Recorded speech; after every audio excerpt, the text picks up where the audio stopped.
Hello বন্ধুরা, আজকে দেখাতে চলেছি উলের প্রজাপতি। এখনও যারা সাবস্ক্রাইব করেনি তারা এই চ্যানেলে সাবস্ক্রাইব করে দিন। পার্ট 2তে এই ডিজাইনটি তৈরি করে দেখাবো। এটি প্রথমে 8টি চেন করে তারপর ওটিকে জুড়ে ওর মধ্যে ডবল ক্রোশের মাধ্যমে দুটো করে ঘর বানিয়ে নিয়েছি। তারপর দুটো করে চেন বানিয়ে নিয়ে মোট 16টি ঘর বানিয়ে নিয়েছি।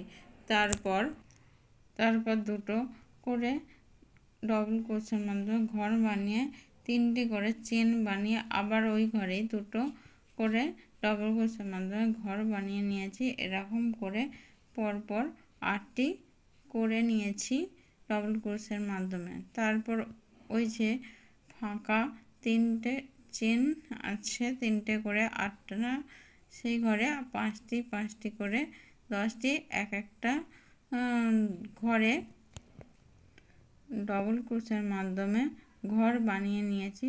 তারপরে এখানে ক্রোশের মাধ্যমে 16টি করে চেন বানিয়ে দুটি সুর বানিয়ে নিয়েছি। 16টি চেনের উপর দিকে 4টি করে চেন গুটিয়ে সুর বানানো হয়েছে প্রজাপতির। তারপর এর নিচের দিকে একটা কালারের উল দিয়ে গোল করে আগে করে নিয়ে তারপর ওটা বেঁধে দিয়েছি। দিয়ে এটিকে এখানটা কেটে সমান করে দেওয়া হয়েছে। প্রজাপতি এইভাবে করে রেডি করা হয়েছে উল দিয়ে। এর পরের বারেরটি দেখানো হবে কিভাবে প্রজাপতিটি তৈরি করা হয়েছে।